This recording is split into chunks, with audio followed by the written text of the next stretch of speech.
Hello friend, শুভ দুপুর সবাইকে জানাই। আশা করি প্রত্যেকেই ভালো আছো, আমিও ভালো আছি। আজকে বাড়ির ওপর থেকে রেখেছিলাম তেলাপিয়া মাছ, আর আজকে তেলাপিয়া মাছ রান্না করব, সেটাই তোমাদের সঙ্গে শেয়ার করতে চলেছি।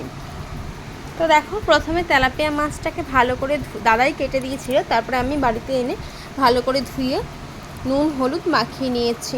আর এইদিকে একটা কড়াইতে তেল গরম করে তাতে এক এক করে মাছগুলোকে ভেজে নেবো। আর আজকে যেহেতু বাজারে যেতে পারিনি, তাই বাড়ির ওপর থেকেই তেলাপিয়া মাছ রেখেছিলাম।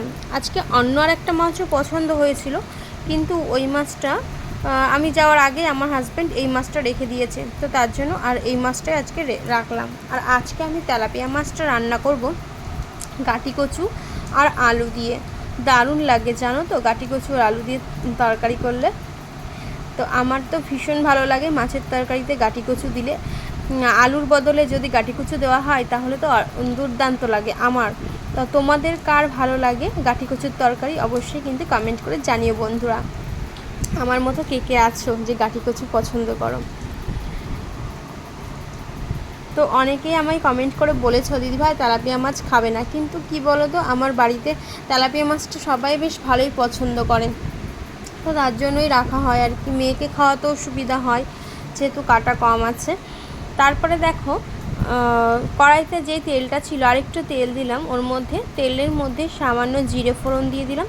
জিরে ফোড়ন দেওয়ার পরে আমি আলু আর গাঁটি কচুটাকে ভালো করে ভেজে নেব।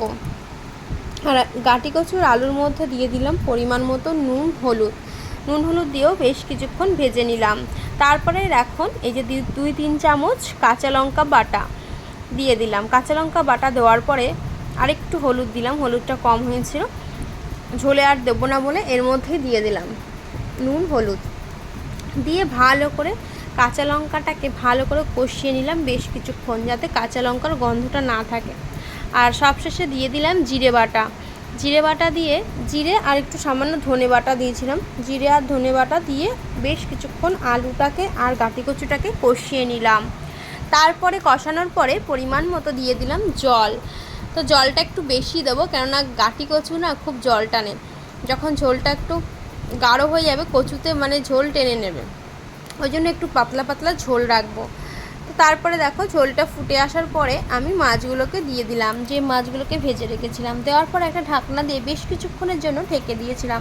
আমার মাছের ঝোলটা প্রায় রেডি হয়ে গেছে। এটুকুই ঝোল নামাবো, যখন ঠান্ডা হয়ে যাবে না ঝোলটা কচুতে অনেকটাই ঝোল টেনে নেবে। এই দেখো আমার মাছের ঝোলটা কি সুন্দর, আর খেতে কিন্তু অসাধারণ হয়েছিল, ঠাকুমা বলল।